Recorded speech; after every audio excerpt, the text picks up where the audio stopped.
much, everyone, for joining, and I'm very, very excited for this webinar.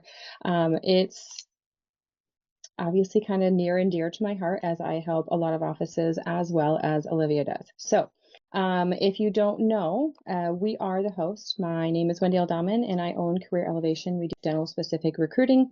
We also help to elevate any team members that we bring on board. And so we bring on special speakers for webinars for instances like this. So you probably don't care as much about me in this instance as you do about Olivia. So let me tell you a little bit about her.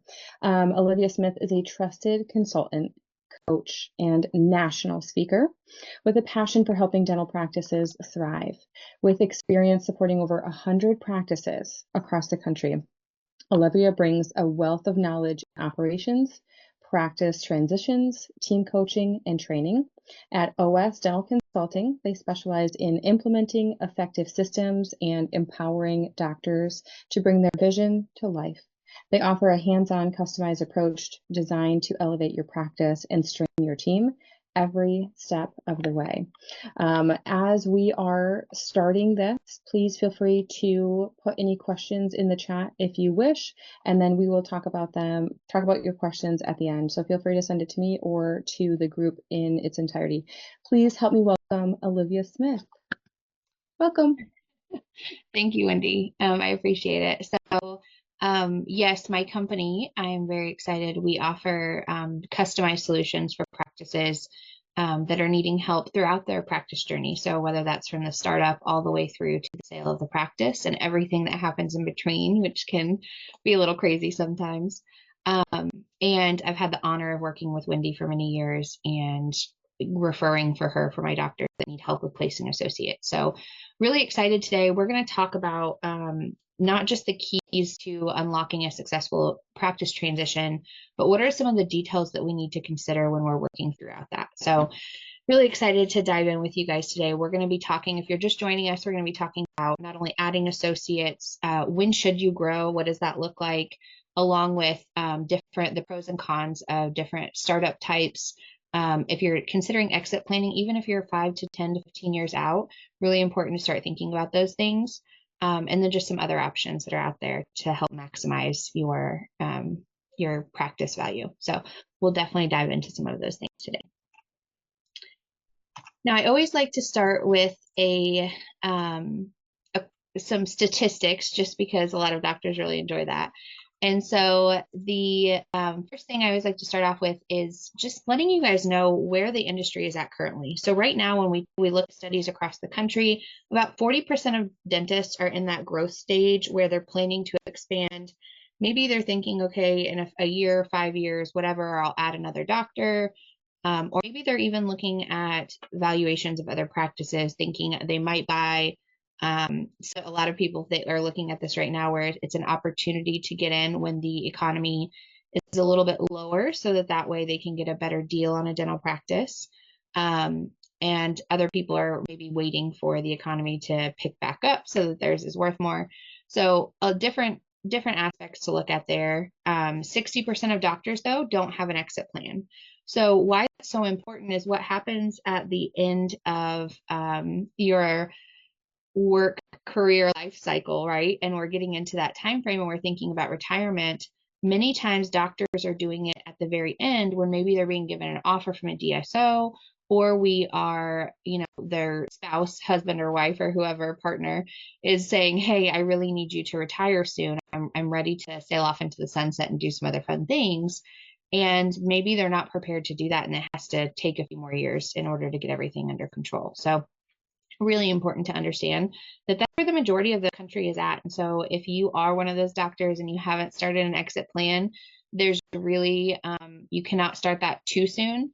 Ideally, we're kind of really starting to ramp up and execute part of that exit plan about 5 to 15 years out. But if you're even just starting out as a new associate, it's a great time to look at what do your retirement plans look like. Do you have an idea of even in the future if you might want to work at the end? Again, that's not so important as just making sure you're starting to think about your retirement now. And then 15 to 23% of doctors are considering selling to a DSO. We did have a very huge DSO uptick after COVID, and it's calmed down quite a bit, and we're starting to see a little bit more of a ramp up now. But there are pros and cons that we're going to talk about each route that you choose when it comes to exit planning. So one of the biggest questions that I get asked is when do we know if we're in a growth phase when we need to take action, right? I always like to say growth occurs either naturally by force or by design. We want it to be by design, right? We want to make sure that we're planning ahead, that we know what our goals are, that we set realistic goals in order to hit that. And when we're evaluating those things, it's a really great opportunity to design what it is you want that future to look like. So one of the things that we look at when we say, okay, when are we really ready to grow is if we're booked out, right? So if we are booked out at least 4 to 5 weeks for a doctor, then that might be an opportunity to add more doctor days. Now, that doesn't mean we have to go on and hire a full-time associate to cover. We want to make sure we're really strategic about how many days do we need to start and growing from there so that you still maintain your profitability. One of the main things I analyze when I work with practices is they look at, okay, are we booked out goal? And I'll say, well, if I were to schedule for a crown tomorrow, could you get me in, or when's your next opening? And sometimes I'll have doctors say, no, I'm booked out 6 weeks. But then when I pull up their schedule and we take a deep dive in, I find that there's a lot of non-production. Even though they're booked out 6 weeks, they're booked out without taking into account any goals of the practice. So when we say booked out, this is not due to what we would call improper scheduling. If you have scheduling blocks and you're really maximizing your schedule and you're hitting goal every single day, and those goals are based on the finances of your practice, along with your patient need and your where you're at and your location, then that might be a situation where we say, hey, we are ready to expand, right? Ready to add an associate. Another thing that we take a look at is, does the patient base exceed what we expect for the experience of our patients? So if we want to have a really fantastic patient experience, we want to be very high touch and have our patients feel like they are getting, the star treatment every time they come into our practice, but we're booked out so far that we're only able to do 45-minute hygiene appointments, or, we're really condensing, we might consider if that's an area where we need to add some time as well. In a specialty practice, this is usually going to be about 12 or 1,500 active patients. And by specialty, I don't just mean specialist. I also mean if we are a GP that has implant cases, maybe we're doing sleep, maybe we're doing, some advanced cosmetic work, you're going to want to make sure that you have more time to spend with your patients. So in that situation, you want to have less patients per doctor. So again, rule of thumb is about 12 to 1,500 active patients per doctor for a specialty. If you're a general practice, or even like a pedo, we can go a lot higher, even up to 2,000.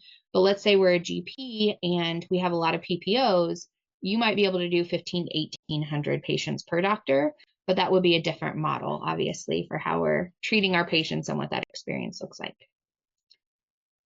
Now, some of the opportunity, sometimes they present themselves when they come up, right? Like all of a sudden a buddy down the road, or your rep tells you about this great dental practice that's for sale.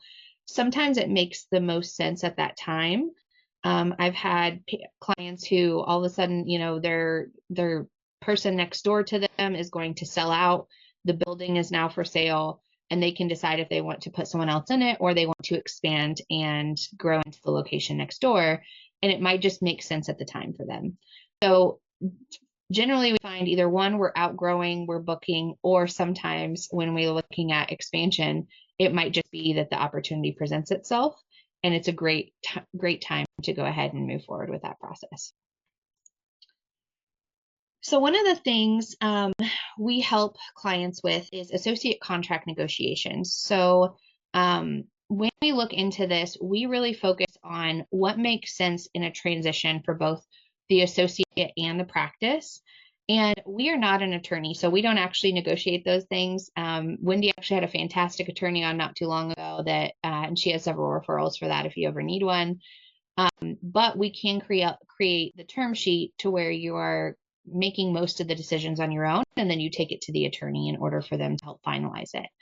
A lot of times, even if you're not working with a coach or a consultant, I always tell potential clients or practice managers or doctors to really think through these things before you go to an attorney to help save you some time, as well as financially save you some money as throughout this process. So some of the things that you're going to consider, one is going to be the term. How long do we want to keep this relationship going? You also want to have like a clause in there where either party can terminate at any time for certain reasons, as well as maybe having like a probationary period where you're deciding after the first 3 to 6 months. I usually also recommend, having done so many of these, where I say, hey guys, like maybe don't market for your associate in the first 3 months unless it's somebody who has maybe worked for your practice before and you know their style and you're really comfortable with them. Just considering whether or not you really want to keep that up moving forward. Now, with the payment models, there's a lot of different payment models out there. There's a lot of different philosophy of thought around the payment models and what works best. Coming from a practice management position on it, ideally, we're doing something around net production. Net collections are really, really challenging unless you're fee for service and there's not really virtually any write-offs. But net production is usually the most popular. Lab fees, we kind of see that across the board where sometimes lab fees are negotiated in, sometimes they're not. So again, things you want to consider is how you're going to pay your associate, what that looks like. Confidentiality is a hot topic right now, very hot topic, but it is important to make sure that you have those clauses in there, right? I always say that you want to go into any agreement, including a contract for an associate, preparing to break up, right? Because everybody has life changes, things going on, and nothing ever works exactly how we planned. Some cases it does, but we want to prepare for how can we end this relationship at some point if we need to, in as positive a manner as possible. So when we're looking at that confidentiality, it's going to be more like, what does that look like if, how close is the radius that I want to make sure that they're not going to work at another dental practice in if they were to leave me? Maybe a non-solicitation agreement in there of what does this look like for being able to solicit my team or any patients, making sure we have those clauses in there. And then what happens if they break it, right? So what does that look like? And for associates that are considering associateship, this is always a big one, right? Because if you even want to sub somewhere or you have some ideas of what you're planning on doing, then you want to consider that. The only red flag I ever see, I always tell doctors to remember, owner doctors, that associates are just starting out and you were once in their position, probably, unless you just purchased a dental practice right out of school. And so remember that they have to look out for themselves as well. And this does need to be a mutually beneficial relationship. So if it might be unrealistic to expect an associate that, hey, you can't work within 10 miles. Well, that might be challenging, right? However, if we say, hey, you can't work within 1 to 2 miles, that might be a little bit more realistic. And a red flag I see sometimes is an associate that says, I don't want to non-compete at all because I might need to go set up shop next door. And in that case, we do want to be a little bit more apprehensive on those situations if it really does affect you. That would just be if you're in a very highly saturated area, right? And you might have, if they go next door after they really developed a relationship, they could take a lot of your patients with them naturally. So just understanding those things, it's got to be mutually beneficial for both parties. And if you have a positive outlook about it on that relationship and what it looks like, usually we can avoid those situations and have really great relationships, even if our associates do move on in the future, right? They might end up referring back to you for certain procedures. When we talk about future buy-in, this is a hot topic as well. I usually recommend that doctors heavily consider whether or not they are truly ready to go into a partnership or sell the practice to this individual. And most of the time, we don't know that when we are in the beginning stages of an associate agreement, right? So it might be that we have a fantastic associate, either they're fresh out of school or somebody that was looking for another opportunity or is new to the area. And we might decide, hey, this person or this individual might need, they want to get future buy-in, but I don't really know if our styles mesh well. I don't really know their leadership style with the team. Maybe we're not like quite sure on their long-term goals when it comes to patient care. And you might not be absolutely sure about that. So I always encourage you first think about what you're willing to offer up front. And then when you look at buy-in, there's lots of different ways to structure it in terms of buy-in. And if you give them equity right up front, there's also ways where you can do kind of bonus plan structures or profit sharing with your associates that can be really beneficial and help a little bit more in those situations. So just different things to consider there. You can also give them like first right of refusal. So not necessarily saying, hey, we're ready to sell to you right away, or I'm ready to give you this. But if we are selling the practice, you have first right of refusal before an outside person. Sometimes this also comes into play. I have a few clients that have families that are working within it. So they might have a parent that's the owner doctor, and then the child is an associate, but there's other associates that are not part of the family. And you can even set it up where that child has first right of refusal over the other associates, but then they have it before it goes on to a DSO or someone else. So just lots of different options there to talk through and think about. When it comes to benefits, there are several different benefit structures you can look at out there. And I'm sure Wendy could probably speak to this as well, but when we talk to associates across the country, obviously they're coming out of school with a lot of debt, right? It's like 400 to 500,000, I think, is the new average for a dentist that's graduating. And so when looking at that, we have to help them understand how we can repay that within several years and really look at that as a positive debt structure. But also, let's be realistic, they have to be able to cover their bills. So, a lot of DSOs and larger companies are able to offer loan repayment, or maybe they're doing something else where after so many years, you're able to get more of a bonus or profit sharing, which can help offset those costs. So, you can be really competitive in that structure, but just know that it looks different across the board. But what I find, other than repayment as being a really big option that associates are looking for, most of them are really just looking for that mentorship. So they know that, hey, even if I'm coming out of school right now and I have all this debt, if I go and work for somebody who's going to be able to train me and I can now be the best of the best, I'm going to have more earning power later on. And so sometimes you'll have a lot of really savvy associates coming out of, or dentists coming out of dental school that will be aware of those things. And they really value the mentorship over, loan repayment or other benefits.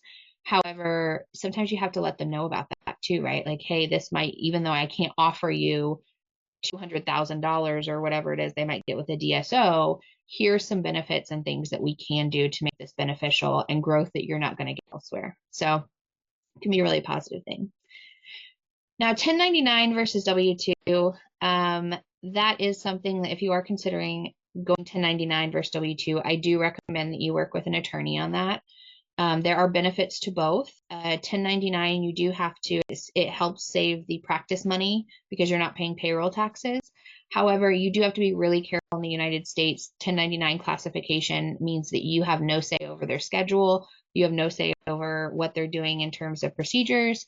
And oftentimes I find that 1099 status is not as beneficial as the having some level of control as a practice over what the associate's doing for you. So again, if you have somebody that's maybe just coming in every once in a while, that might be something that works for you and you talk to your attorney about it, but really something you should seek counsel on. Now, CE can be something too that we use. Again, these new docs are always looking for mentorships and learning and growth. And so a lot of offices will offer a CE option where maybe you pay up to a certain dollar amount on their CE every year, and you can have a cap on that. You can decide, are we going to pay travel or are they going to pay for travel? What does that look like? Do they have to make up their lost time if they do go to CE? Are they expected to still hit their goal for the month? But you want to be really specific on what those things look like. Just like when we talk about our patient experience, expectations are everything, right? So if there's something that you want to offer as a benefit to an associate, make sure that you're going in depth about what that benefit looks like for them and how it actually plays out, so they're not disappointed down the road if maybe you had a different idea of what that would look like than they did. You can also negotiate your malpractice and license renewal. Sometimes that's a really big benefit that you can offer an associate is, hey, we're going to cover your malpractice every year, or we'll cover your license renewal. Again, this is something that a lot of these younger docs are looking for cost, and they have a lot coming out in terms of debt, and so they might look for areas where, hey, that's an added benefit, and it can really help with that negotiation. If not, you want to make sure, if you're not covering those things, you do want to make sure you have a clause in your contract that talks about malpractice and who is covering that, and what that amount needs to be in order to protect the practice.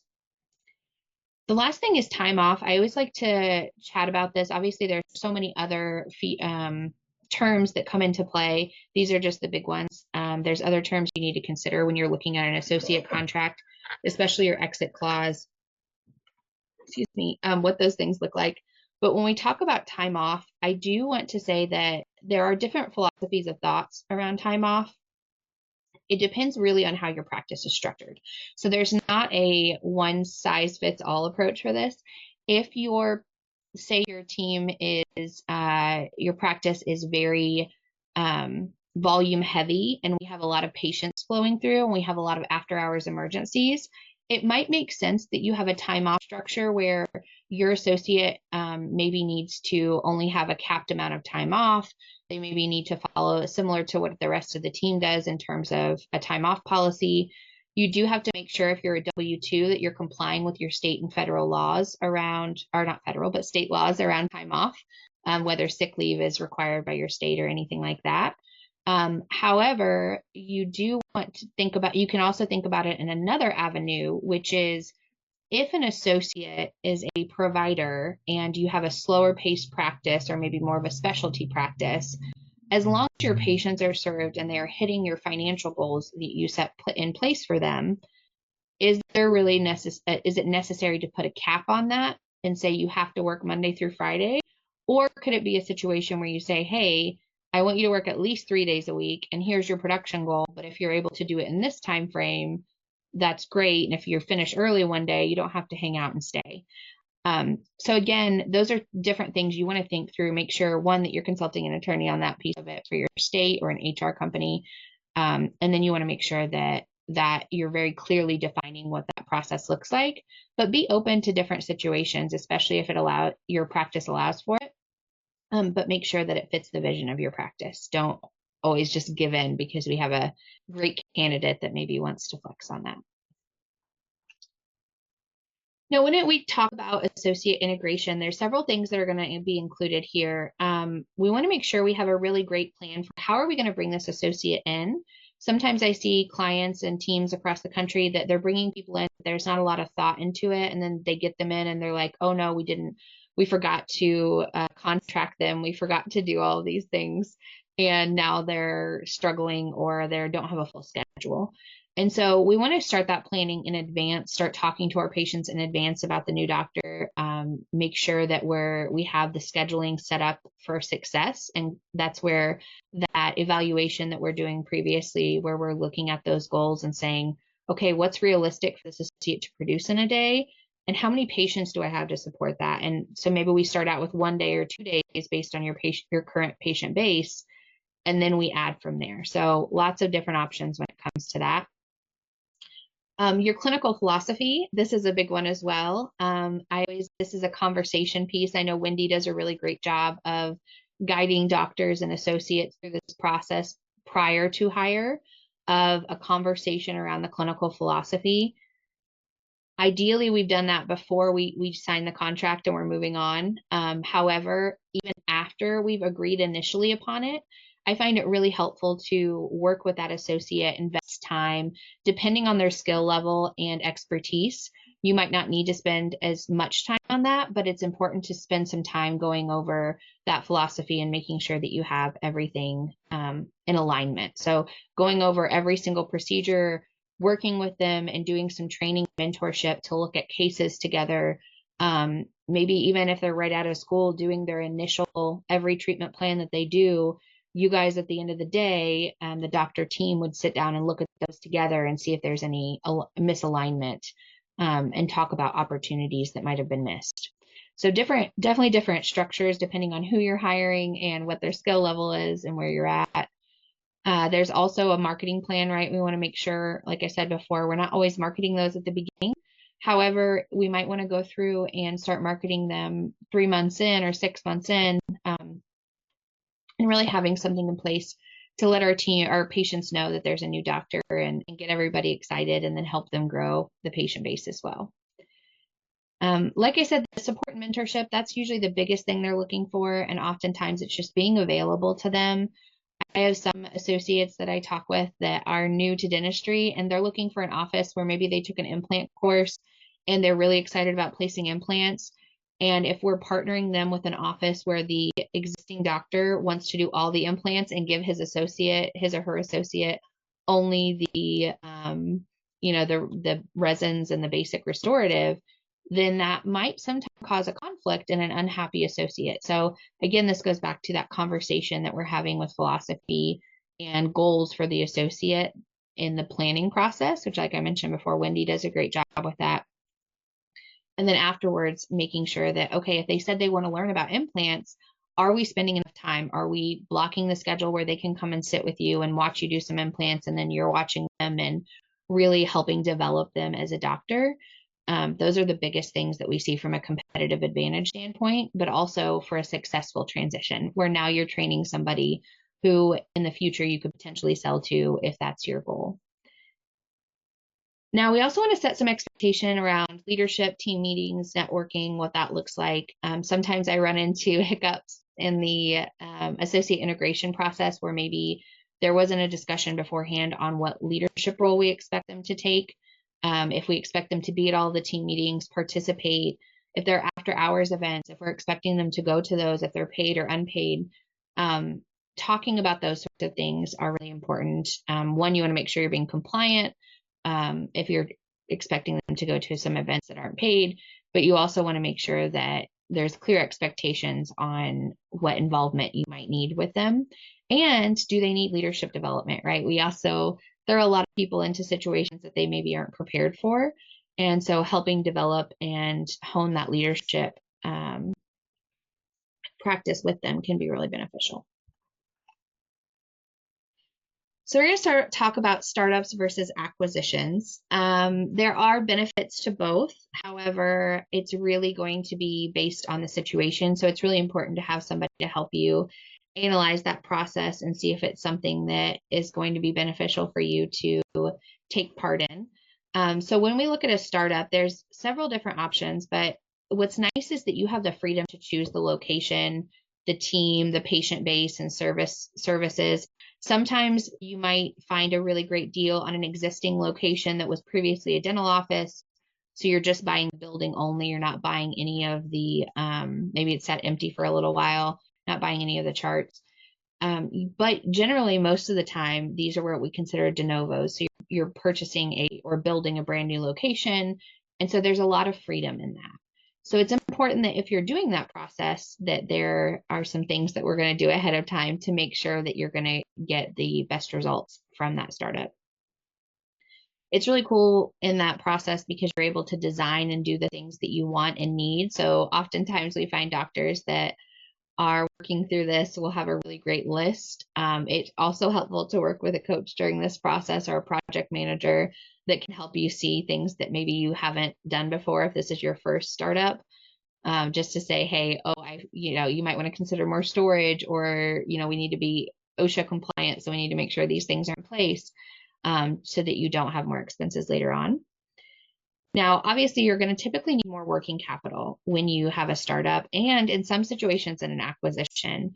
And we need that cash available when we start the practice because it might be a few months before we start to see a consistent cash flow, even if we do all the marketing up front or we have everything in place to have patients in the door on day one. There is a little bit of a higher risk with a startup. So that's going to be important as well to make sure that those patients and the plan for the team is in place so that you guys have everything that you need to get started right off. Now, your acquisition, this is usually a more unique acquisitions or mergers. Sometimes if you merge, you can bring over the other doctor. the team. You can condense them into your location or vice versa. Or you can actually acquire a practice where you're purchasing another location, or it might be for the first time you're purchasing a practice. What's really nice about this is that there is an existing patient base, so you don't necessarily have to work so hard in the beginning to grow the practice. Oftentimes we see there's established or experienced teams. We're going to dive a lot into acquisitions and things to consider in just a minute, but one of the most attractive things about an acquisition is usually there's consistent cash flow, right out the door. We don't have to invest a lot of money up front other than the practice purchase because we've got those patients already scheduled. If we're not doing this properly, an acquisition can fail very quickly if we don't have things in place to try to retain the team and the patient base and just make sure it's an overall smooth transition. Now, when it comes to the buyer process of, okay, now we're ready to buy a practice. Again, maybe we've reached one of those growth models we talked about in the beginning, or just a great opportunity came up and we can't pass it. We don't want to pass it up. One of the most common questions I get when it comes to the buyer process is, when should I bring in a coach or a consultant or a buyer rep to help me with the transition? And the answer is before you start it. So I'll give you some examples of some things that can happen when you do not bring in help, or maybe there are things you just didn't know. You don't know what you don't know. I recently had a client who was telling me that the buyer rep process for them, or not buyer rep process, but their transition process for them, they didn't include anything about credit balances in their contract for purchase. So what ended up happening, they purchased the AR, but they didn't realize that this doctor had tens of thousands of dollars of credit balances that had never been paid out. And so then it took them several years afterwards to either pay those down or complete work on these patients. So what looked like a very attractive model and deal in the beginning was actually less attractive, because now they're spending years working off that prior work and not being compensated for it.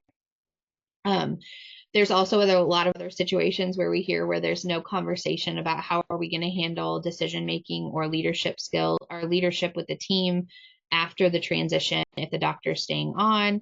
Just a lot of really interesting things that can happen in a transition, that it's just so important to have somebody support you in that process to help avoid those. Now, when we look at the process, we usually start with planning. So we're looking at demographics, we're looking at the vision of the practice. What is the goal for this? Are we purchasing this practice to grow it and work there until we retire? Are we looking at it as an investment project where we might build it up and sell it? Or is it something where we're not quite sure yet and we're just going to give it a go?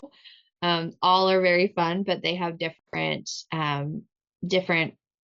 lanes that we're going to kind of go down in order to get those results. And then we want to set a time frame around it. Sometimes planning or the process of buying a new practice and that buyer rep process can last a really long time if we don't set realistic expectations on what needs to happen when. So it's really important that we have a time frame of, when are you expecting this to close? When are you hoping to get that started? The one thing that you could do even before talking to a consultant or buyer rep or project manager is you could go ahead and talk to your bank and say, hey, is this even an option for me? But most of the time, the dental field is has a very high rate of return that most banks are going to be willing to work with you as long as the practice is attractive and valuable. Now, we also help. The next step is going to be your valuation. So we're going to make sure that the practice valuation is completed. This is where it's important to work with someone that's going to help you, or at least have an understanding yourself of what do the numbers really mean, right? And doing that practice deep dive. So, for example, sometimes we'll notice on clients and potential clients, we'll look at their patient base and it might say that they have like 3,000 active patients. But depending on what software you're pulling that from, that might not be an active patient that's been in the last 18 months or 24 months. It could be somebody from 10 years ago that never came back if they weren't inactivating their patients. We also sometimes see, if we talk about new patients in particular, I might say, hey, what does your new patient process look like? And if they tell me that, oh, every time somebody calls to schedule, I add them as a new patient, And then the next question is, okay, well, what happens if they fall off the schedule and they don't actually come in? Oh, well, we just keep them, we don't do anything with that file. And so then you might have an inflated patient base. And especially if you're in an acquisition position and we are purchasing the goodwill of a practice, including the patient files, we need to know what we're paying for, right? You don't want to pay for a few hundred extra patient files that aren't real patients. That's more of what we call purchasing a marketing list, right? This can also work. So we work with evaluation. We work with creating the letter of intent. The letter of intent says, hey, here's what we want to do. We want to purchase this practice. However, this is going to be contingent on all of the following things.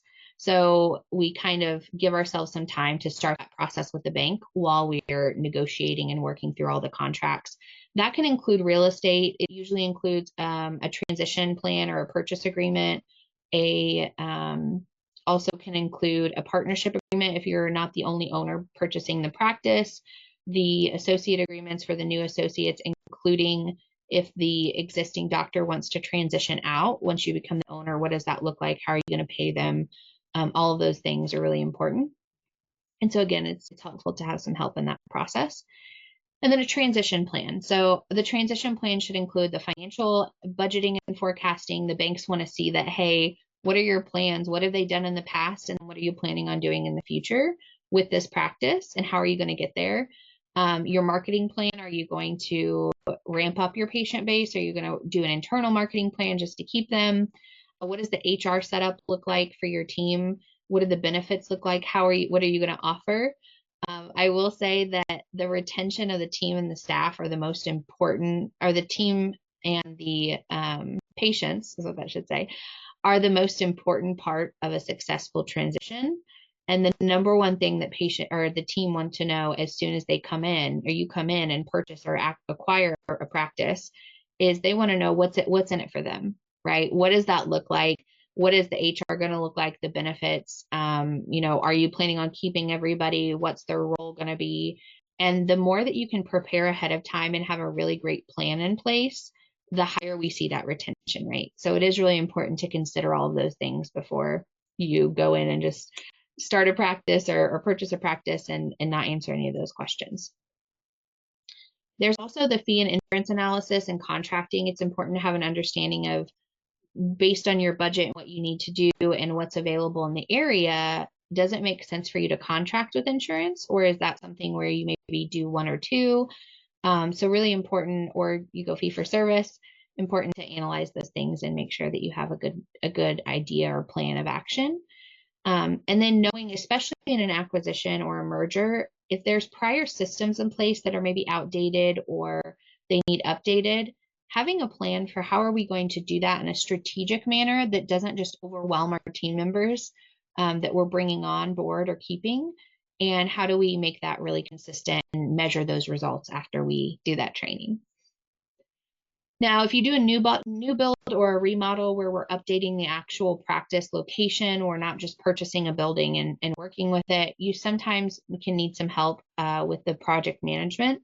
That's having a coach or consultant come in and say, okay, hey, we're going to help you make sure this project stays on task and on budget so that we don't lose money in that process. So just different ways that you can really get some help there. But remember, if you take one thing away, it's if you ever want to buy a practice, always reach out to a coach or consultant or buyer rep before you start the process. It will save you so much time and money down the road and avoid some of those hiccups. Now, when we're considering multiple locations, I do have doctors that come to me and they say, hey, Olivia, I'm thinking about buying a second or a third practice or even a fourth practice. What does this look like? I always say the phrase of like, more money is more problems, right? So just because it's going to bring you more revenue, it can probably bring you more headaches as well. And also, more practices don't always equal more revenue, right? So it could be that now, hey, we're spending a lot of time managing this extra location, and now we're not able to spend as much time in our practice. So those are things that we have to really plan ahead for and make sure we're being very strategic so that it makes sense for everybody. And when you're doing multiple locations, there's a lot of different things. So the company setup, you want to make sure we're thinking through, is this going to be a satellite location or is it going to be a completely separate business? There are pros and cons between both of them, but oftentimes we find that when they talk with their attorney after we're working through some of these things, even the attorney will say, you know what, based on this, it's going to be better for you to keep them separate. So liability wise, you're not putting yourself in a compromising position with the second location. And when we do that, we have to be really careful that we're not sharing team members between locations, that we're not sharing, expenses between locations or anything like that. Otherwise, the IRS can come in and say, hey, actually, like, let's say that there's a bankruptcy issue. You're not the only company. This company over here, the original practice, is more profitable. And since you're sharing expenses, technically you're the same business, even if you're pretending not to be. So really important to understand the liability when you're setting up your company and what that looks like. And in other cases, it actually works better for practices where they're like, hey, we're going to have a satellite second location. And in this location, we're able to share expenses, share costs, do all of these things and be more profitable. So again, important to analyze all of that data and figure out what works best for your particular situation. You also want to consider the distances between locations. We always say less than an hour if you're going to be traveling to or between different locations. It's really challenging to own practices. I have doctors that actually own practices in different states, and it's just technology makes it easy for us to manage that. However, it is hard to travel between the two. So just something to consider of how far away are they and how often do you need to be there. And then if there's a financial plan, right, we've got a new location, we need to set very realistic goals. We want to make sure it's still a business, so it should be profitable. It can't just be yeah, that sounds like a great idea, but we never look at how much money it's going to cost or on paper if that's going to make sense. A lot of times the bank is going to help protect you here too, because it is their investment as well. Excuse me. So if it doesn't make sense for them, they might tell you, hey, this is, we need some updated numbers, or we're going to have to update what that forecast looks like in order for it to make sense. We talked a little bit about, are we going to share the staff? Are we going to be fully staffed? How are we going to handle some inventory management? How's the training and systems? What are those going to look like? I'm in the middle of a transition right now with an office where it's really cool because the main office has a lab where they're able to print 3D, they're able to do different things. And we don't want to mix the two businesses in this particular situation, but the second location can actually use them as a lab, and they're going to create a separate company for the lab. So they can now make additional profits off of the second location and really save there. So there's different ways that you can structure it and be really creative in that process while still keeping everything separate if that's your goal. Same thing with training. You can either have that shared trained approach, or if, like, say you have really great team members at one location, you want them to train the new location, you can pay them as a one-off just to go do that and pay them separate of your company. So different ideas there as well. Now, softwares are a big one. There are pros and cons for each, for shared versus separate. There are a lot of cloud-based ones out there right now. Dentrix Ascend is a really big one. Curve is really great. It really depends on your specialty and if you're GP or if you're a specialist, and what you're looking for out of that software. So just know that if you do decide, again, if you are trying to keep the businesses separate, you cannot have a shared software. So you want to make sure that everything is completely separate, but lots of pros and cons to each to consider. Now, we talked a little bit about the exit planning, some of the benefits of doing this in advance, right? That 5 to 15 years out. Some of the things we need to start to consider are, who are you going to sell to? Do we have a practice valuation in place? Do we know our value? Let's say we're going to sell our practice. Do we know the value of our practice before we accept an offer? And oftentimes, especially if we're looking at DSOs, they're going to offer some other valuation tactics that might not fit with what you're hoping to get or the maximum that you're hoping to get. And then when it comes to retirement planning, right, do we have the funds that we need in order to retire? Do we need to supplement our income? What's that going to look like? And then on the annual planning and, the transition plan, the marketing plan, those are all things that a coach will help you with. Again, the benefit of having the outside help is you have that unbiased opinion. Somebody's helping you with those negotiations, and we're maximizing your systems before you sell. Now, some of the things to consider when it comes to that transition planning is, how many days are you wanting to work after? If you are ready for retirement, are you wanting to go down to 2 days a week initially, Are you wanting to go down to, keep your full schedule? Are you wanting to bring somebody in as a partner where you own the majority, and then eventually you phase out and they own the majority, and then they own it 100%? Are you wanting to stay on as a silent partner or an owner after the sale? So different things to consider there. The decision making is probably one of the bigger ones that we look at when we're talking about considerations. Is, are you emotionally prepared for what it's going to be like to have somebody else running your baby and owning your baby of a practice that you built from the ground up, or you purchased and built it up? Are you going to be okay with them making all the decisions when it comes to your team and your patients? Usually that conversation helps us to guide the rest of the decisions that need to be made when it comes to a sell of the practice. So just making sure that you're fully comfortable with that, but being aware that it's a bittersweet opportunity and time frame when you're transitioning out. Now, partnerships are very tricky. So if you do decide to go that route, I highly recommend working with somebody to make sure that you have that piece in place. And that can be an attorney, that can be a coach or a consultant, but just making sure that you have somebody to help you work through those intricacies to make sure that everybody's happy, because eventually the goal is to break up and to sail off into the sunset. Now, when it comes to DSOs, there are some pros and cons of working with DSOs. I personally work mostly with private practice just because I really enjoy private practices and the decision-making power that they have. However, I've worked with DSOs in the past, and they are structured and they exist because of the way that our dental industry has transformed and grown over the years. So there's definitely some pros to a DSO, right? We've got sometimes you're getting a higher offering when you're selling to a DSO for the practice purchase. There's often less responsibility after the transfer of ownership, meaning, okay, I sold today. If I'm an associate in the practice, I don't have to make any decisions, versus if you sell to another party and you might stay on for 6 months or so, you might have more responsibility of, okay, you still have to do some of that leadership and ownership and things like that, tasks to get the new owner up to date.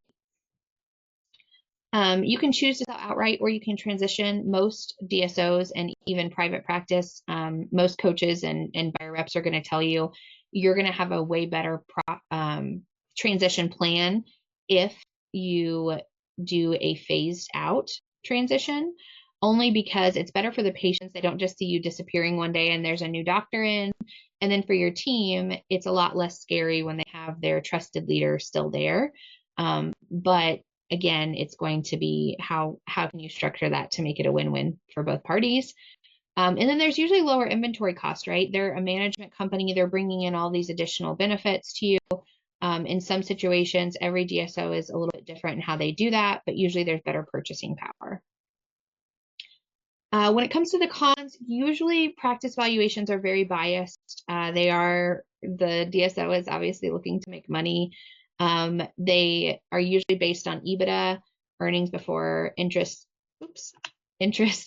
taxes, depreciation, and amortization. So what happens with that is they get very creative on what they consider EBITDA. I've had several doctors that have sold to DSOs and they did not enjoy what they were receiving afterwards, and they were a little frustrated with that.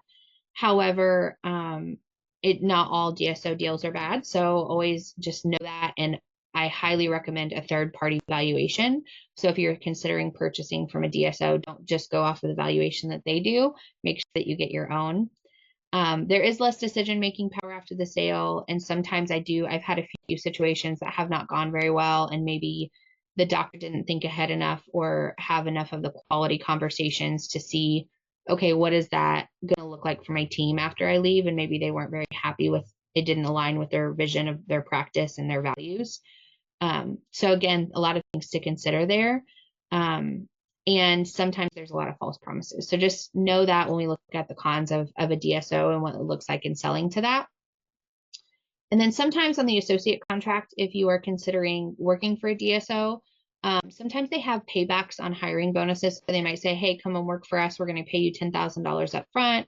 And then they turn around, and if you don't complete that contract term, there might be verbiage in there. So if you are going to work with a DSO, make sure you're partnering with an attorney that does this specifically, and that you're also doing a third-party valuation. And then sometimes supplies aren't optional, right? So that can be a bummer for some offices. So I want to give some information, and we'll open this up to questions, but why work with us at OS Dental Consulting? If you ever have any questions, please let us know, but we really help streamline your practice and reach your vision. We are boutique style consulting firm, so it's very customized on what is your vision, what do you want to work towards, what are maybe some opportunities that we see and that you identify, and how can we help you get there, and being very strategic in that process. But very customized consulting process. And if you're planning on starting a transition, feel free to reach out. I'm happy to help and just talk about how, if it might be a mutual fit, if we can help you. But there's lots of other aspects to practice management that we cover. So if you ever need any support, don't be shy.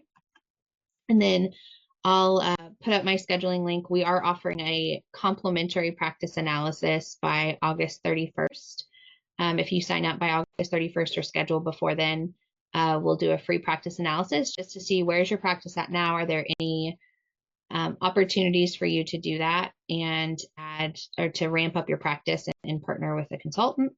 And then there's my contact information if there are any questions. Perfect. Hi, thank you. Love it. I really appreciate you speaking for us today. I did have some people send me messages directly. So, one of the questions was, before I get into the questions, though, I made a note from super early on, and about the mentorship. So one thing that I've also noticed and wanted to add in there, when a candidate or a potential associate says that they want mentorship, let's say even if they're like 5 years out, like they still want mentorship for, X, Y, and Z reasons. One question that I always recommend for both parties to make sure that it's very clear and concise is how often is the new associate going to be working with somebody? Because you can still get mentorship virtually, but that's not always exactly how people are going to work best. So that was one other thing that I wanted to kind of add in there. Because that'd be kind of a bummer if you think you're going to be working alongside another doctor 5 days a week and you are working 1 day a week with somebody. Oh, absolutely. And I hear that a lot too, in not just in DSOs, but also in private sales where they go to purchase the practice and maybe they get transitioned even where they own other practices and they're saying, hey, we're gonna transition you into this new practice that we just purchased. And now this person that really wanted that mentorship, to your point, all of a sudden they're working by themselves every day and they can't ask somebody or bring somebody in if they're in the middle of a really complex surgery or they're doing something and they're like, oh, I don't know what to do. And that other doctor might be working, their mentor might be working on another case or out of the country or doing something else, and they can't really rely on anybody. So that's a really great point, Wendy, and something we see pretty often. Yeah, absolutely. Okay, to the questions. In the Calendly link, I'm not sure if you have the chat open, but I did put the Calendly link in there in case that's easier for anybody to use instead of the scanning. But one of the questions is, what are some of the most common mistakes that dentists make when hiring their first associate? Yeah, that's a great question. So the biggest mistakes that we see are, one, not having a contract in place. A lot of people don't realize that your practice is actually worth less if you don't have a contract in place with an associate as well, if you ever do go to sell, because the purchaser wants to see that associate who's built up over time has built up a patient base, that they're not just going to leave as well with that associate. And you don't really have anything to hold them there or even an agreement in place on how they can exit if you don't have a contract. So the biggest mistake is, one, not having a contract, because that sets expectations and protects both parties. And then number two is just not having anything in place for them to understand, like, here's what your role is going to be in the practice, and for the team to understand what that role looks like. So just setting really clear expectations so both parties are happy. Sometimes I've worked with doctors in the past where I come in and I find out they're hiring associates to be hygienists, and they don't tell the associate, hey, you're going to be doing hygiene 2 days a week. and they have money, or they have expectations and a livelihood to uphold as well, and then they leave. And so just making sure that we're being really clear on our expectations and being open to conversations in the beginning is really important. Yeah, absolutely. Sometimes even a list of codes that you're actually going to be reimbursed by, because I've heard some offices say that like you're going to do the exam, but the exam, you don't get paid for that. That goes under like house money, if you will. So some really interesting things, which is why contracts are so important to like read through entirely and not just skim through, because there's a lot of verbiage in there that could be kind of different or change. So I know we're about to 2 o'clock. I'm going to ask one more quick question. How can I make my practice more attractive to potential buyers or associates without overspending? Yeah, that's a really good one too. So, when we're looking at this, the best way to maximize your value of your practice is to make sure that your systems and everything are up to date, right? So sometimes that includes, analyzing your practice, seeing where the opportunities lie, how we can tweak those systems. A lot of times I hear from practices like, oh, our recare is working great for us. Our new patient exams working great. But then we look at their numbers and we're like, yeah, but nobody's come back. So something's going on, right? So just being curious and really having an understanding of where your practice is currently and where you would like it to be. That's going to be your most cost efficient. And that also goes along with financial planning, right? So working with a consultant and understanding like how can you maximize your financial profitability so that it's attractive for somebody to come in, right? You don't have all these contracts out there where you're not making any money. Nobody wants to step into that and have to clean it up. If it's already taken care of, then you can really maximize that potential for your sale of the practice. Perfect. Yeah. A lot of cleanup can be done before anybody starts, an associate or anybody. Okay. Yeah. Beautiful. Since we are close to 2 o'clock, we will wrap it up. And thank you for giving my slide as well. If anybody's looking for additional webinars, I love to do webinars. My goal is to do 2 a month, at least one with another speaker and then one with myself. And so you can find that in addition to any other pre-recorded webinars. And I know Olivia mentioned super early on about a contract lawyer, and I do have a webinar in there about contract with a contract lawyer, talking for an entire hour about contracts. So if anybody's interested, you can check it out at that link, or it's on my website under the little hamburger websites and course or webinars and courses. Feel free to reach out to me if you are interested in an associate, in an office manager, an assistant. We hire for all roles within dentistry. So we are Career Elevation. We do dental specific recruiting. And thank you so much, Olivia, for chatting with us today. I got a lot of really great information. I'm super excited to be able to share this information with some of the offices that we work with, because I think this will help them a lot too. Well, thank you for having me. It was a lot of fun. Absolutely. You have a fantastic rest of your day.